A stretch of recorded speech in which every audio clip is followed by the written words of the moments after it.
Hello and welcome back to the Teachers Teaching Teachers podcast. We have a guest today and I've been working with him for the last 2 years. I'll let him introduce himself, but go grab your cup of tea, get ready for your walk or drive, and let's get into it. All right, yeah, so we are here and we've got the man himself, Johnny Ray. Johnny, how are you? Yeah, good man. Good man. Thanks for having me.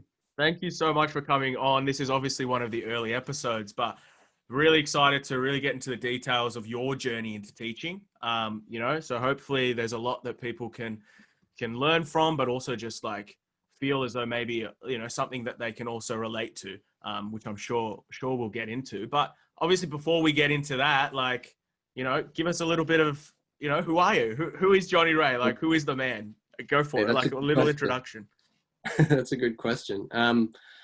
So I am Johnny. I'm from Melbourne originally, but I traveled around a lot when I was young, like 18 and then over. Like traveling was sort of my passion for a long time.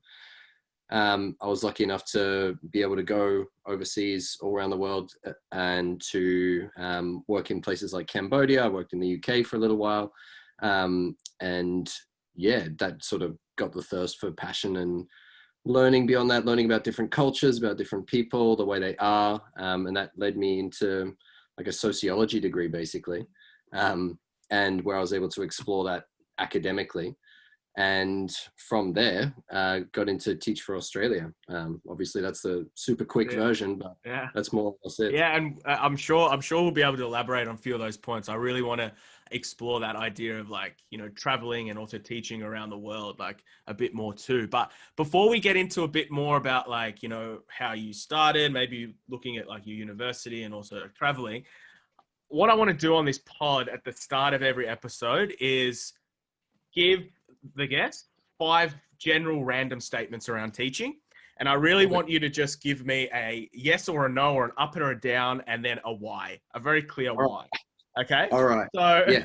So I have taken the time to come up with 5 statements that I feel, naturally you would have something to say. They're not necessarily, some of them might be very straightforward, might just be like a yes, but I think just as a bit of an icebreaker, a bit of fun at the start, I think this will be a really cool thing. So I'm going to just go ahead. I'm going to give you your first one. So Your first one is yard duty. Hell yeah. Oh yeah? Hell why? Yeah. Why? I love yard duty. Well, like most of my yard duties have consisted of spending time in the library where I've just been able to hang out with kids and get them to stop by. Like we played board games, geography games, played ukulele, chess, like run AFL fantasy. Like it's just an excuse to chill out with kids in the library, and walking around the yard doesn't seem much different. You're just moving. So yeah. It's good. I guess we're lucky at, I haven't seen too much drama at yard duty. And do you feel like that then goes on to help with obviously in the classroom maybe, or in other aspects or in other parts of the school, like being able to build that during a time that's not in the classroom specifically? For sure. That's where I think most of the teaching actually happens, to be honest, not necessarily in the classroom, but outside of it. Because that's when the kids are more honest. They're not pretending. They're not performing a lot of the time because you have them either with their friends or one-on-one or in small groups. They don't feel, or they feel like they can be more honest when, it's a smaller group. So, and you can chat about stuff that without having a task attached to it. And that's huge.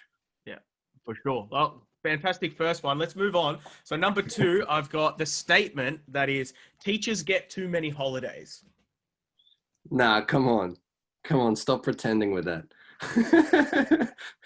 No way. I don't know. It's a really taxing, emotionally draining job that requires you to be on all the time and really watchful and careful with what you say, how you act at any given moment, with the knowledge that you're impacting young people's lives, and teaching when you run down is no good.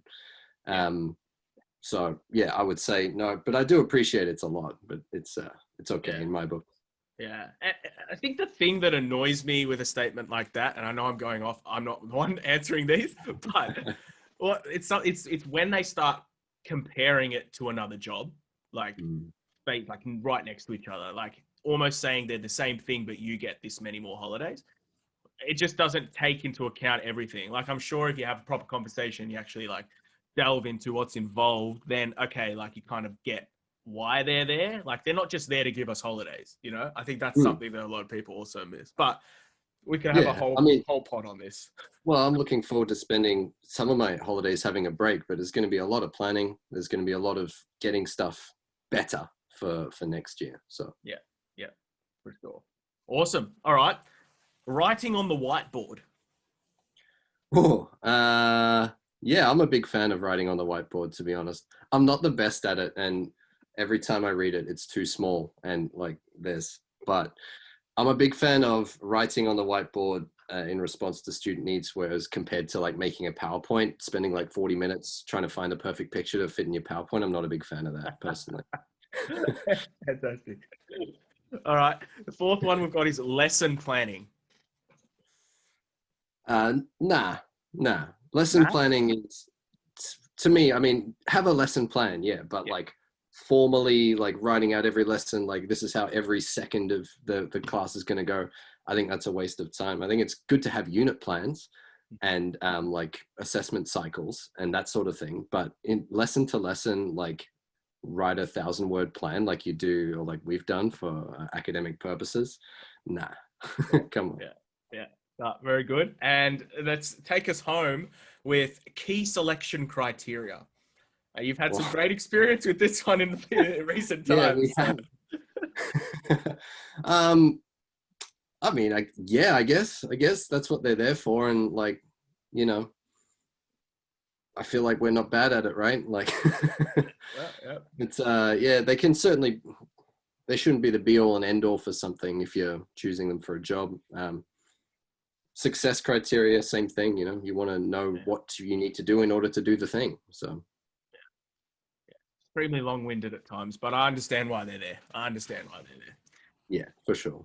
All right. Well, that was great. That was awesome. I'm sure we'll have some reviews on some of your thoughts on some of those and also some of mine. But thank you. Thank you for participating in that. I thought that was really good. It was good Um, fun. It was good fun. all right. So going back now. So you said that you started you started sociology degree. Now, was the traveling before or after you had started sociology? Well, as the slightly extended version of it was that like I originally went to like I finished high school, like studied super hard in year 12, went to uni and hated it for the first 3 weeks. That was a Bachelor of Arts at Melbourne Uni. So I left and decided to travel because I wanted to see more of the world. Like I didn't want to just keep studying just in a different context. So I did a solo trip around the world by myself and did things like Camp America and work in pubs and like work my way around, like babysitting, tutoring, whatever I could find. And then I went to Queensland where I started studying a Bachelor of Primary Education. So I got to do that for 2 years and did some placements before finding that I really didn't.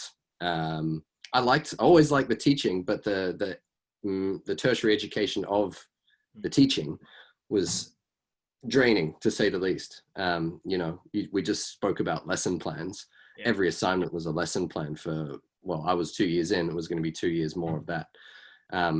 So and every teacher I spoke to on placement was like, yeah, once you get here, you don't do that. And that matches with my experience so far. So it just felt like I was just doing redundant stuff for the sake of doing it.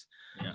Yeah. So then I looked into other things that I wanted to do. And I also felt the idea of graduating, being 18, and then doing a 4-year teaching degree, then being a teacher at 23, like, especially if I was trying to teach high school, like you're 5 years removed, and that's got some strengths, but I wanted to be able to give my students a bit more perspective and didn't want to go straight back into school, basically. So that led me to my sociology degree. And then after that, I went traveling. So at this point, you had kind of had teaching in sights, correct? You were thinking of becoming a teacher. Okay, cool. See, I forgot about that little detail. I for those who don't know, like I've been working with Johnny for the last 2 years, also been in the Teach for Australia program, and I did remember that he did primary education for a period of time, but I wasn't, I didn't click to me that like teaching was actually something that he had been thinking about for a long time. So that's really interesting. And then, so you did your sociology degree. And then you've had some form of experience teaching English, I believe, overseas. That's Do you right. want to tell Yeah. us a little bit about that and like what that kind of meant in terms of moving forward in your, I guess, career or study, further study, things like that? Yeah, for sure. So as I mentioned, like the idea of a 4-year teaching degree didn't really appeal to me, but to get qualified to teach English at like one of the higher levels, short of a teaching degree, you can get like a certificate of English language teaching, Yeah. which is like a 1-month course, and then that enables you to go anywhere in the world and teach English. So that struck me as a really exciting opportunity as someone who, you know, didn't have roots anywhere really and could go wherever, do anything, and you know, end up earning a pretty comfortable sort of living. Yeah. That was the appeal, the immense freedom of it. So yeah, I was you know, confronted with a list of like job boards, right? Job boards are Yeah. job boards, but these ones were cool. Like you had every single country that, you know, would require ESL teachers listed there, and you could literally take your pick. And upon applying, I had, you know, 3 responses within a week saying like, yeah, we'd love to have you. So that, you know, Yeah. incredibly accessible for people who are thinking about, not sure if I want to try teaching English. It's, Yeah. you can get Yeah. it. If native English speaking, very highly valued. Yeah. So if someone's thinking of doing that, not necessarily thinking of like the skills that they might gain later on then if they were to become a teacher, but generally, because you also spoke about, you know, wanting to be a teacher later on where you could also provide a bit more perspective and experience for your students as well. So like what part of this experience would you say in your maybe last couple of years teaching have you potentially thought that, oh, actually, because of this, of going there and having that experience, I've actually been able to use that in the classroom? Has that been obvious for you? Have you been able to notice like times or circumstances that you've been able to use that experience that you've had? Yeah, I think definitely at the start of the like our program, I felt very comfortable standing in front of a group of people. But in terms of the perspective that I've been able to offer my students, you know, just stories of living in Cambodia and like the students who I used to have and the teachers who I used to work with and the teachers the Cambodian students used to have, like, you know, things that we take for granted in Australia, goes without saying, like, are not there in Cambodia. Like for them, like I used to teach English at 6 a.m. Every day in Cambodia, like 6 a.m. to 7:30. And that was teaching professionals who were desperate to learn English because it was for them a ticket to the middle class, basically, or middle upper class. Basically, they could, you know, literally stop their spouses and families working in sweatshops because they could speak English and get the cushy tourist That's jobs. huge. Dang. It's huge. And the kids, you know, that was the message being fed to them as well. So the kids were desperate to learn. And, you know, when I compare that to some of the students who we've taught in Australia, it's like night and day. It's absolutely night and day. And, you know, I think some of them are a bit young to, certainly the younger ones who more have discipline issues. That sort of goes over their head a bit. But when you're talking to older students, they're like, oh, wow, kind of thing. Yeah. So then my next question, I guess, really goes into what drew you. And I think you've kind of touched on this a little bit, where you were looking for something that kind of avoided, you know, having to first study, like isolated study for a period of time before moving into like obviously working in an actual teaching experience. But what was it that really drew you to maybe, you know, the Teach for Australia program, but also to this idea of teaching? Well, at this point, did you still want to be a teacher? Is my question, I think, before you joined the Teach for Australia program. It's a good question. And like, I was reflecting on it before, and I reckon it was when I was at high school and someone asked me what was I going to do for work experience. And I was like, I don't know, maybe I'll go do teaching. And they sent me, like, work placement was like 1 day a week at my school. And I just went to my old primary school and played soccer with the kids every Thursday. Yeah. And it's strikingly similar to what I'm doing every day here, you know, playing sport at lunchtime. Like that's what a job. Like that's sick. You don't get to do that in an office job. Oh, yeah, Um, sure. so for me, yeah, teaching's always been there. It was just a matter of finding the correct way in. And I think, teaching is something that where you learn way more on the job. Like a week's placement will teach you the same as a year in the books, so to speak. So to be able to go and like the opportunity we've had, like go learn on the job, learn with professionals alongside professionals, and also offer some of your expertise from whatever field you're from. I think that's the perfect way in, and incredibly lucky and privileged to have been able to access the program. Yeah, yeah, yeah, definitely. Um, so I do eventually want to get into your thoughts, and this is something that I've really been thinking about, and this is more specific in a way, but thoughts between this almost divide in Victoria, at least, between VCE, which is a Victorian Certificate of Education, and then also the VCAL program, which for those who don't know is the Victorian Certificate in Applied Learning. So, in the past, and also thinking about like my own experience at school, these two pathways, these two options that students get to decide to go into were seen as completely opposite things, where it was like, if you're smart, you walk into VCE. If you're not smart, you'll walk into VCAL. And, this has kind of just grown into like a culture almost, at least in majority of the schools that I know of, or the people, the staff that I teach to, like in the past, like that's kind of always been there, that divide. So yeah, maybe like let's just start. But like, is that a similar experience in your schooling as well? Your understanding in the past, like, has that kind of been the prevalent idea behind these two pathways? And what do you think about that? Yeah, like what a topic. Because the government sort of admitted that it's got the same sort of image problem, and they're spending $26 million to basically merge VCAL into VCE, is my understanding of the situation.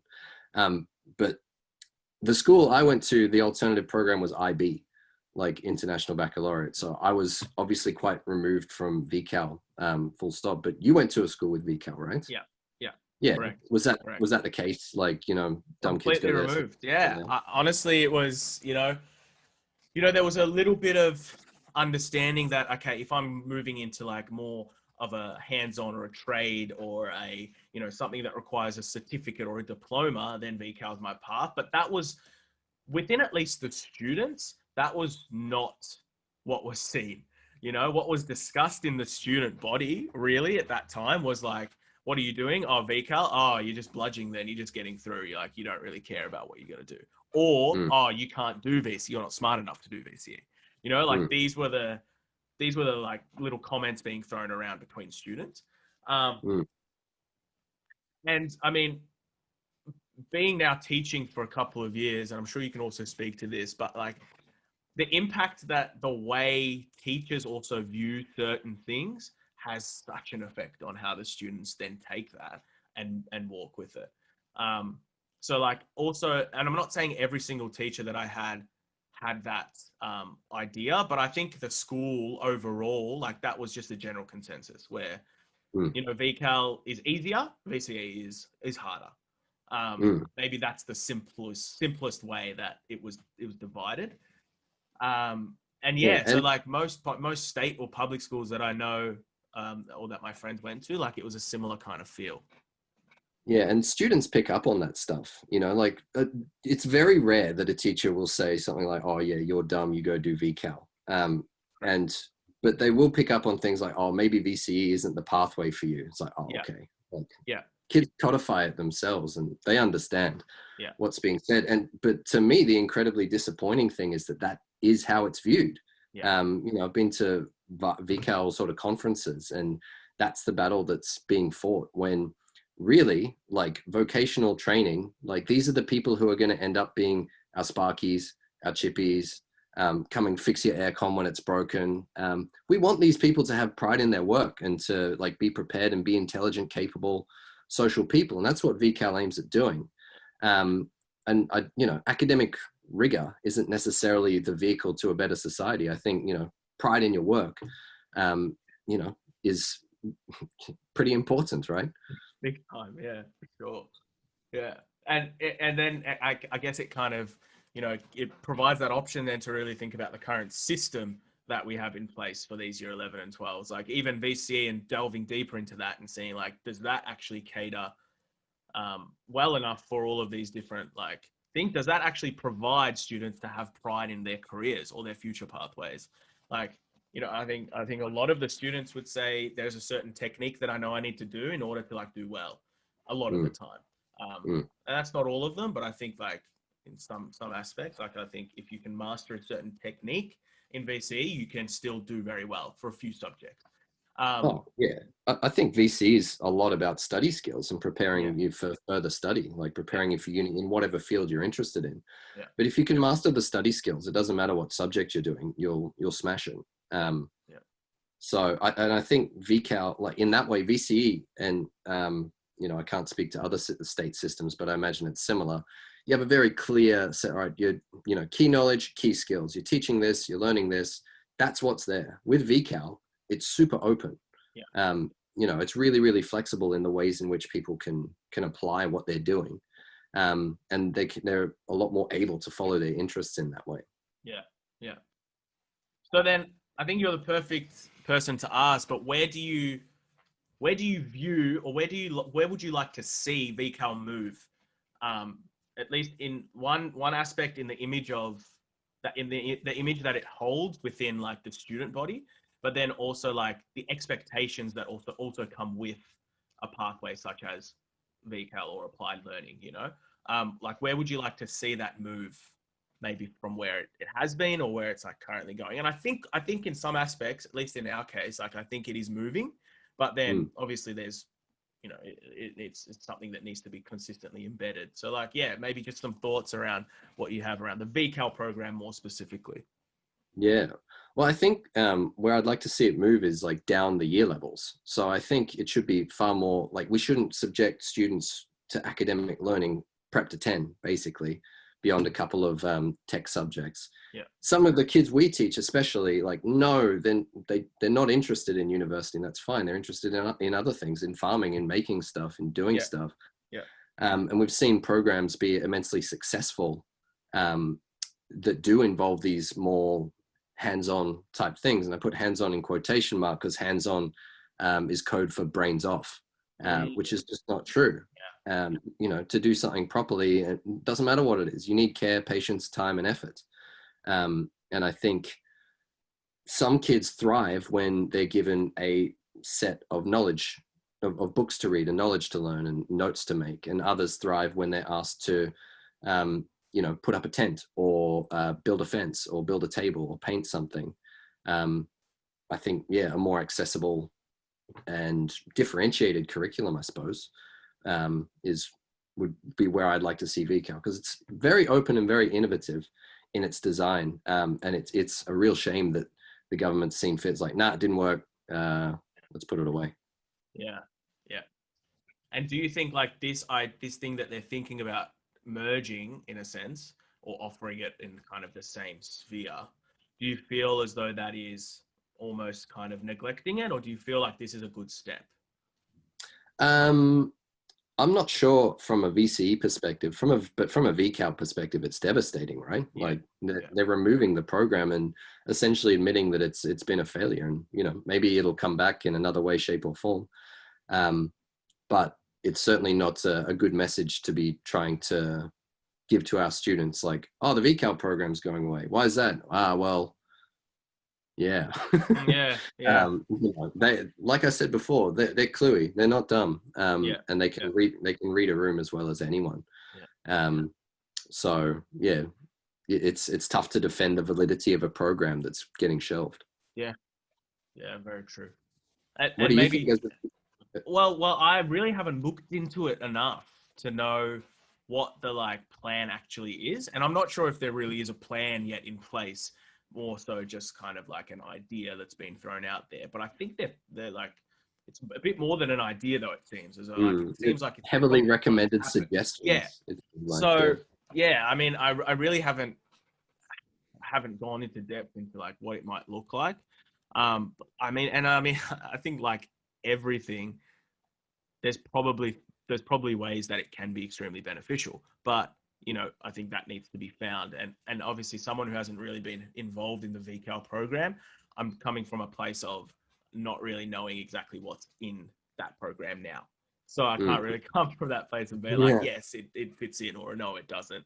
So yeah, I mean, I'm not too sure, but I definitely think, and the reason I really want to go into depth with this with you is because I remember you making a comment once while we were having a chat, and it was like is VCAL is more of the program or the pathway for someone who already kind of has a clear idea as to like what they want to do. Like if this student is in year 9 or whatever they might be, and they know that they want to, they have an interest in plumbing, they have an interest in electric circuits or something like that, that will lead them to become an electrician or a builder or whatever it is, right? If they have this already in mind, then VCAL is going to be a fantastic pathway for them to reach that stage. Whereas for a lot of the students that might be in year 10 moving into year 11 who still just aren't sure, and I was like this, I had no idea what I wanted to do in year 10. Like, yeah, sure, I throw this out there, I throw this out there. But by year 10, like, I didn't know what I wanted to do. But then I feel like, and I remember you saying this, and I'm not quoting you, but it was paraphrased a little bit, but along the lines of, like, if you're not sure yet, VCE is a good way of like trying to suss it out, figure it out kind of thing as you go. Whereas VCAL, if you're not sure, then VCAL program, you're not going to be able to succeed in it as well as you could. And that just stuck with me a lot, like, yeah, and I think because you've been in it now maybe for a year or so, obviously that kind of thinking has risen from somewhere. So I don't know if you wanted to maybe explain a little bit more about that. Yeah, I mean, I'm glad my perspective hasn't changed that much in that regard. Like, I guess a lot of the VCAL sort of tasks are about demonstrating, for example, leadership skills in a specific project. And if I go to you and saying like, all right, you need to do a project, like, what do you want to do? And, you can't connect it to any wider purpose, then that's going to be a lot tougher. Whereas VCE, you get told exactly what you need to study and what you need to learn and when you need to know it. Whereas the openness of VCAL, it allows you to explore and develop your interests. And we're trying to get kids to make a portfolio of all the work and projects that they're involved in over the course of the year, so that when they go to apply to that plumbing apprenticeship that they've been wanting, they can say, look, I've done this, and this means I'm job ready, which is a lot more powerful, I would say, than I did VC. Yeah. So that's why the distinction between VCAL kids, or the dumb kids do VCAL, the smart kids do VC. It's not accurate, honestly. It's a perception. It's just a very, it's a stigma, I guess. It's a stigma. Yeah, for sure. But yeah, I mean, I think what's great is I feel there are probably a lot of staff and teachers out there that take great pride in this program as well, and know of like, its impact that it can have on students. So hopefully, as like strength in numbers per se, hopefully like we see this program continue to obviously strengthen and that stigma almost disappear, because I think that's at the moment probably one of its biggest threats, is the fact that this stigma is so embedded sometimes in certain cultures. No, it is. System in Victoria. It really is. Yeah. But any teacher who's involved in the program, they'll defend it to the nines because they've seen it. They've seen it work, and they've seen it at its best. And you have challenging students in every school, in every program. But, I think VCAL offers some really good reintegration and re-engagement programs, but also the opportunity for students to absolutely shine and get real actual skills. Not just study skills. Yeah, for sure. Yeah, no, that's awesome. And I mean, I'm sure we could continue this conversation quite a lot, but I think that's extremely good. Like already the conversation where we've gone, but I think that's extremely valuable. So thanks for sharing all of that as well. That was really good. So I also wanted to touch on your thoughts around, having high expectations in the classroom and what that actually looks like. Mm. So, you know, from someone who's had 2 years now experience, but obviously in the Teach for Australia program as well, you know, there's a lot that we're currently doing. There's like, you know, we have to also be completing our masters. We have to be, you know, thinking about lessons. We have to be teaching, like all of these things that you've never really done before, right? Like I'm Mm. thinking about our first year, Yeah, and yeah, yeah. this idea of like always having high expectations for your students in theory makes so much more sense to me than when I was in some of my classes, especially in that first year. And, you know, a reason for this is like, yes, I will hold my expectations extremely high. Like I'll expect that my students are working to the best of their ability. I'll expect that they are following certain like, you know, behaviors and things like that. And if they're not, obviously there are restoratives or consequences involved with that. However, as the year goes on, I found myself these expectations kind of, you know, slowly sliding down. And it was actually really difficult to maintain those. And Mm. what made it worse was I could clearly notice that the students were also then kind of mingling Mm-hmm. off as well. And that's like the point. I think it was maybe term three itis, whatever you want to call it. But like I feel like it was probably term three where I noticed that, and it really put it in my head that in practice, okay, this actually makes so much sense. But it's actually such a difficult thing, at least I feel, for a teacher to consistently maintain that. So maybe just quickly, and I'm sure we could talk about this for in a whole nother pod as well. But just your thoughts on this idea of maintaining high expectations in the classroom, maybe what that looks like, or like Mm. what you feel it looks like, and then you know how as a teacher and specifically as a new teacher, you've been Mm. able to implement strategies that can also help you try and maintain that. You know. Yeah, what a question. I love it. I love it. Like it's so easy to throw out the word high expectations and be like, yeah, yeah, just do it. But it does you feed off the energy that your students give you as well. And sometimes they're not up for it. And sometimes you need to drag them up, and striking that balance between, um, you know, I am demanding this of Yeah. you, and like, all right, we'll just chill today. Yeah. It's real Yeah. because it's give and take. But as a new teacher specifically, you know, I felt quite confident and comfortable, and I was really in first semester, first year, Yeah. I was really willing to share my genuine personality with students and sort of hope that that would carry it. Um, Unfortunately, it didn't quite work. So semester two, I did like a hard reset in terms of all the culture of all my Yeah. classes, and I was Yeah. quite lucky because a lot of them were able to switch, being an elective teacher. And yeah, I just, you know, there's a couple of teachers who I've had in my past who, you know, when I was at school, like you wouldn't mess with them. Yeah. So Yeah. like I tried to channel as much of these teachers as I could. And since then, like demanding certain things from students in terms of their behavior and not tolerating it, not joking around with it. Mm. I've seen like a definite uptick in compliance to start with, and then actual engagement in learning, because it's helped establish a culture where no, that's what we're here to do, and that's what we're going to do. Yeah. Yeah.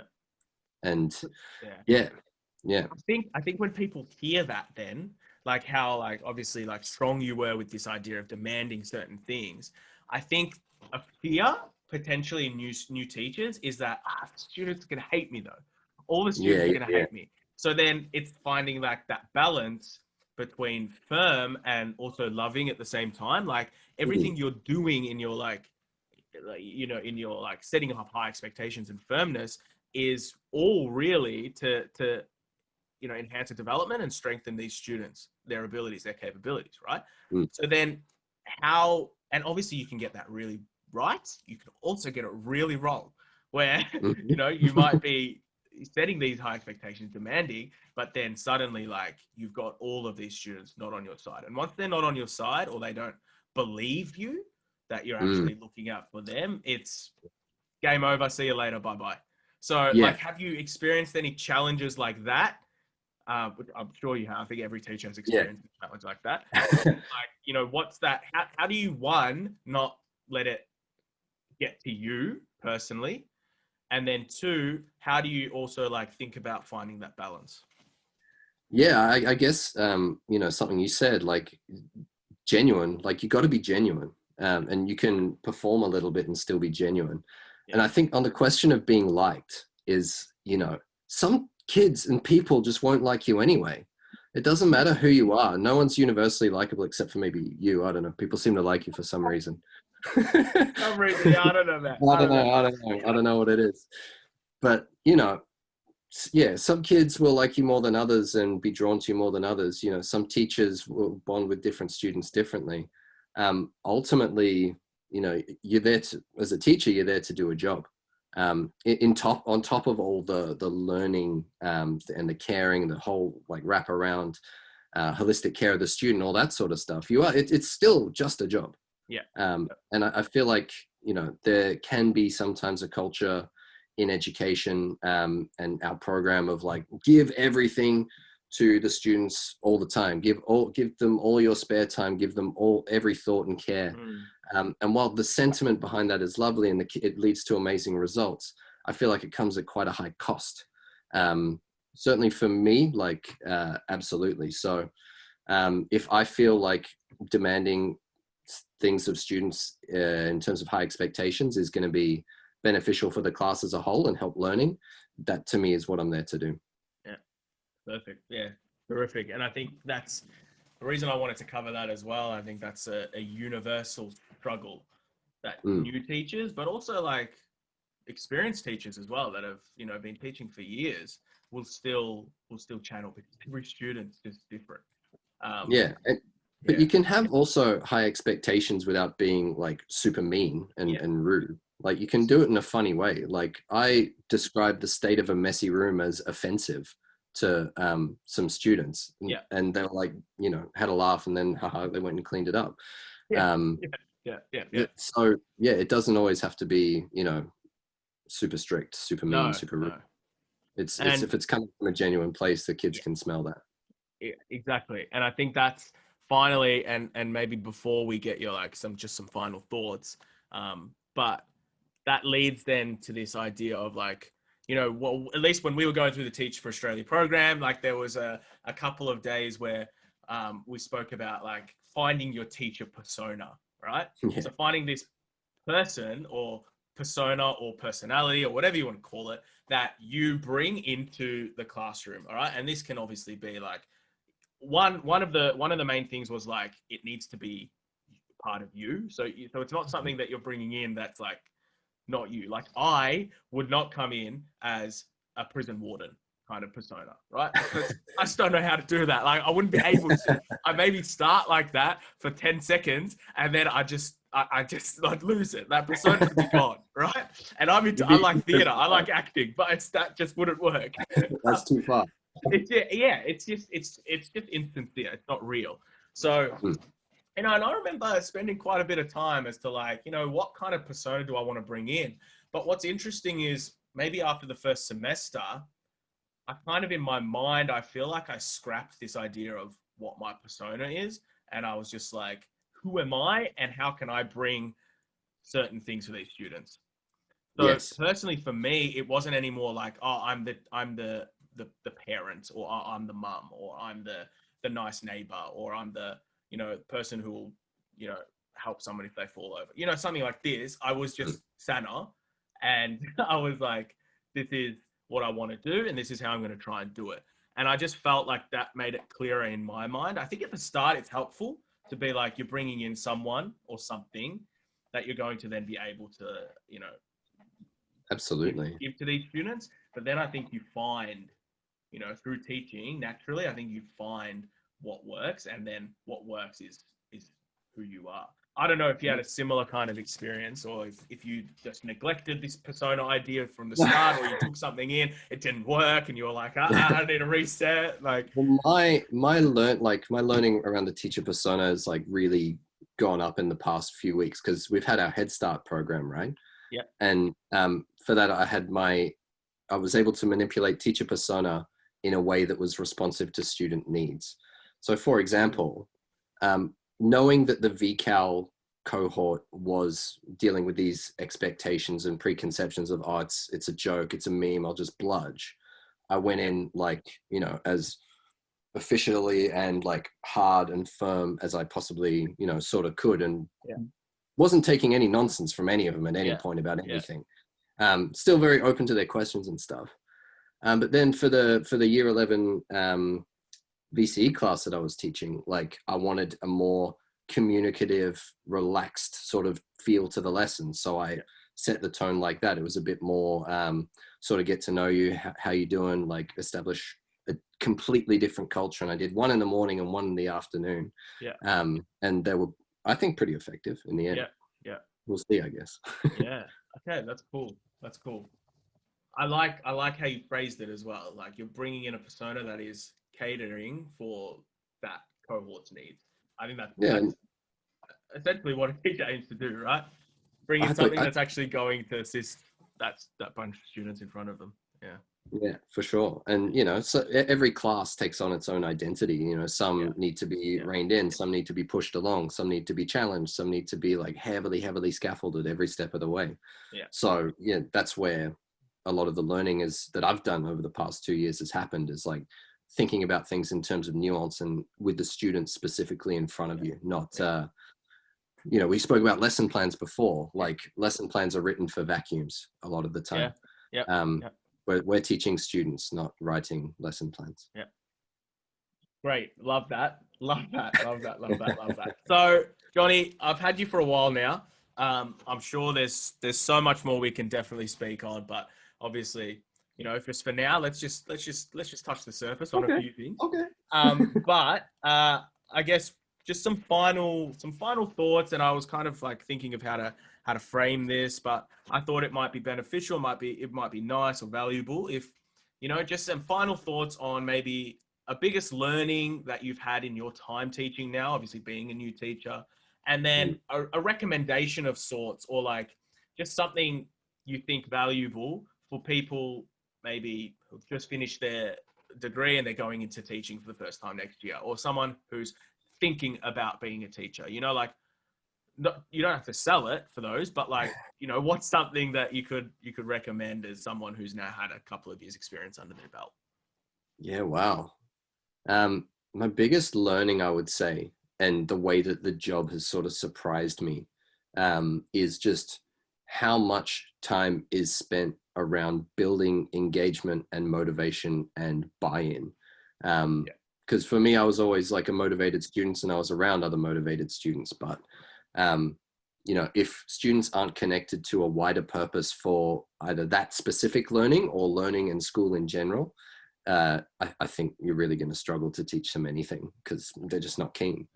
So, the extent to which the job is being a motivator has been quite surprising. I would say, like, without trying to sell teaching too much, for me, I got into teaching because I wanted to make a difference on a real level every single day. And teaching, you're able to do that in every interaction matters. It feels like a really impactful, important job to me. And yeah, you feel like you're shaping the lives of kids to come. They're young and they have everything in front of them, but they're not sure what they want to do a lot of the time.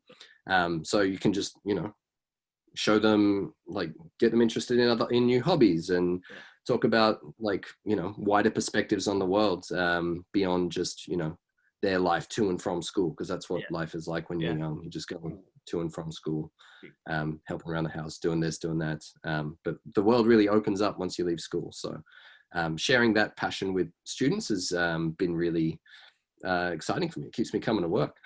Yeah. And thank God you keep coming to work, because work is a better place with you there for sure, my friend. But Johnny, I'll pay you later. Yeah, man. It's just PayPal. But thank you, bro. Yeah, I mean, this was awesome. Like, I think I just really had a good time having a chat. I don't think we get to do this enough, especially at school, considering we work at the same school. Like, I think sometimes it's hard to really just sit down and just have a chat, because obviously we're thinking of all the other things that are going on. So yeah, man, this was really valuable. Thank you so much. I'm sure that this is going to bring value to the people who listen as well. There's some really cool topics that we managed to discuss. But once again, just thank you for coming on the pod. Hey, it's been an absolute pleasure. Thank you so much for having me. Oh, bro. Thank you. So yes, that was the conversation with Johnny. It was a fantastic one. I was actually really, really happy with how that went. I love working with him. I love speaking with him. And hopefully you guys found some value in some of the conversations that we had. As always, guys, make sure you subscribe to the YouTube, follow me on Instagram, and check out my link tree in that description. And that'll send you to all of the places that you can listen to this on, including Spotify, Apple Podcasts, and Google Podcasts. I'll see you in the next one. Peace.